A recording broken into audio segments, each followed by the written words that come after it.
To the online education. आज हम लोग द का 12th यूज़ करेंगे। जैसे कि मैंने लास्ट यूज़ में आप लोगों को बताया था कि अब ऐसी चीज़ें आ रही हैं जो समझना बहुत ज़्यादा ज़रूरी है। समझना तो पहले भी सारी चीज़ों का ज़रूरी था, लेकिन ये कुछ ऐसी चीज़ें हैं जिन्हें आप जब तक के समझो नहीं तब तक के आप लोगों के सर के ऊपर से गुजर जाएगी, लेकिन जब समझ में आ जाए तब बहुत ज़्यादा ईजी है।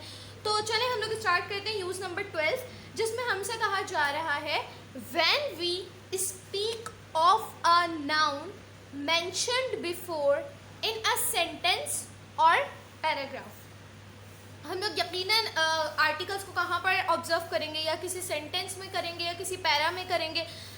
मिनिमम टू मिनिमम हम लोग किसी न किसी सेंटेंस में ऑब्जर्व करेंगे।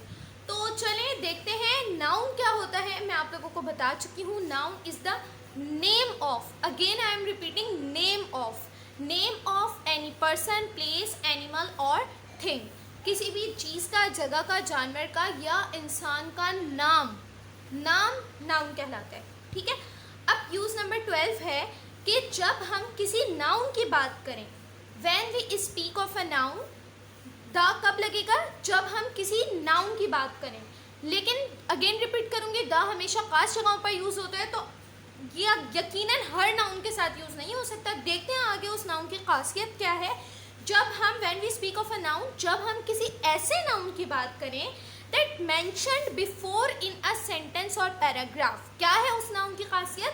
जो पहले से किसी पैराग्राफ में या किसी भी सेंटेंस में मेंशन हो चुका हो। आई समझ? यानी कि जब भी हम किसी ऐसे चीज़ की, जगह की, जानवर की या इंसान के नाम की बात करें जो पहले से कहीं पर मेंशन किया जा चुका हो, तो वो खास बन जाएगा और फिर उसके साथ हम लोग द यूज़ करेंगे। आई समझ? सिंपली हम लोग किसी भी नाउन के साथ द लगाएंगे, लेकिन कब?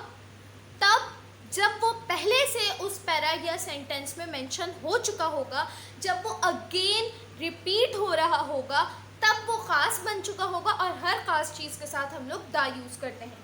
तो एग्जाम्पल देख लेते हैं, आप लोगों को और अच्छे तरीके से समझ में आए। आई हैव अ बुक, मेरे पास एक किताब है। देखिए, मेरे पास एक किताब है, ये मैं बता चुकी हूँ, लेकिन अभी तक के किताब कोई ख़ास किताब नहीं है। बस मैंने रैंडमली एक बात की है अपनी दोस्त से या किसी से भी कि मेरे पास एक किताब है। लेकिन आगे देखें, the book is very interesting. वो किताब बहुत इंटरेस्टिंग है। अगर मैं सिंपली किसी से कहती कि मेरे पास एक किताब है, ना वो खास होती, या अगर मैं सिंपली किसी से कहती कि वो बुक किताब बहुत इंटरेस्टिंग है। कौन सी किताब, किस किताब की बात हो रही है, कुछ नहीं पता ना हमें। अगर सिंपली मैं सिर्फ इतना कहती, अगर ये जुमला पूरा कंप्लीट ना होता, मैं सिर्फ इतना कहती कि किताब बहुत इंटरेस्टिंग है, तो भाई किस किताब की बात हो रही है? कोई भी किताब की बात हो सकती है, कोई ख़ास किताब तो नहीं हुई ना। फिर ये ख़ास वो कब बनेगी? जब मैं पहले से उसका जिक्र कर चुकी होंगी, जैसे इस सेंटेंस में हुआ हुआ है। आई हैव अ बुक, मेरे पास एक किताब है और वो किताब बहुत इंटरेस्टिंग है। यानी कि मेरे पास जो किताब है वो किताब बहुत इंटरेस्टिंग है, यानी कि वो दुनिया की तमाम किताबों से अलग हो गई। दुनिया में अनगिनत किताबें हैं, लेकिन उन सब में से जो किताब मेरे पास है वो किताब बहुत इंटरेस्टिंग है। तो सिंपली समझने वाली बात ये है, यहाँ पर तो बुक की एग्जाम्पल है, XYZ कहीं पर भी कुछ भी एग्जाम्पल हो। जैसे लेट सपोज कहीं पर बात की जा रही हो कि मेरी एक दोस्त है और वो बहुत खूबसूरत है। अगर मैं कहूँ मेरी दोस्त बहुत खूबसूरत है, वो खास नहीं हुई। लेकिन देखिए, मैं पहले से उसका जिक्र कर चुकी हूँ उस जगह पर कि मेरी एक दोस्त है जो कराची में रहती है या कहीं पर भी XYZ। लेकिन बस समझने वाली बात यह है कि मैं पहले से उसका जिक्र कर चुकी हूँ। अचानक मैं उसकी बात ना कर रही हूँ, पहले से मैं उसका जिक्र कर चुकी हूँ। मैं जब दोबारा उसका जिक्र कर रही हूँ तो मतलब उसके बारे में पहले से बताया जा चुका है, पहले से इन्फॉर्म किया जा चुका है, पहले से उसके बारे में इंफॉर्मेशन दी जा चुकी है।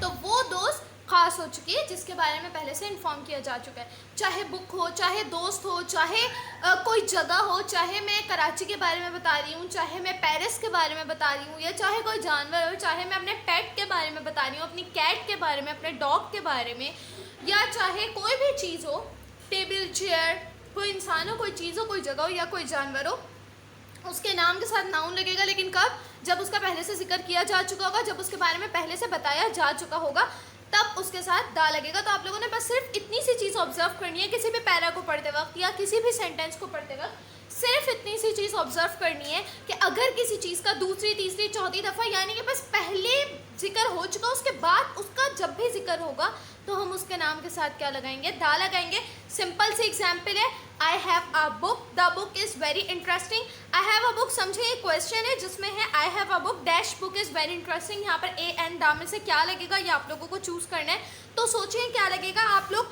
समझे ये एक सवाल है तो आप लोग इसको किस तरीके से सॉल्व करेंगे। समझे डैश फिल नहीं हुआ हुआ, दा वाली जगह खाली है। I have a book dash book is very interesting, और आप लोगों से कहा गया कि इसमें आर्टिकल पुट करें, तो आप लोग क्या पुट करेंगे? आप लोगों की सबसे पहली सोच ये होनी चाहिए, book is very interesting, book से पहले दा लगा हुआ है, तो आप लोग सबसे पहले ये देखो कि इस सेंटेंस में उस बुक का एक दफ़ा पहले भी जिक्र हो चुका है, आई हैव अ बुक। अब दूसरी दफ़ा उसका जिक्र हो रहा है, और हमारा रूल क्या है यूज ऑफ द का? 12th यूज़ हम लोगों ने पढ़ा है कि जब किसी चीज़ का पहले से जिक्र हो चुका हो तो फिर दोबारा से अगर उसका जिक्र हो रहा हो तो हम उसके नाम से पहले क्या लगाएंगे? दा लगाएंगे। तो सिंपली आप लोग आंख बंद करके यहाँ पर दा लगा सकते हैं। इसी तरीके से अगर किसी भी चीज़ का, जगह का, जानवर या इंसान का नाम हो तो आप लोग यही चीज़ ऑब्जर्व करोगे कि अगर उसका उस पैराग्राफ में या उस सेंटेंस में पहले से जिक्र हो चुका होगा तो आप लोग आंख बंद करके उसके साथ दा लगा देंगे, क्योंकि फिर वो चीज़ खास हो चुकी होती है।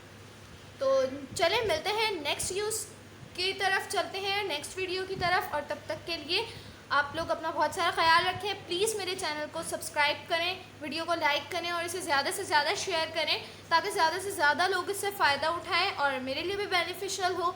तब तक के लिए अल्लाह हाफ़िज़।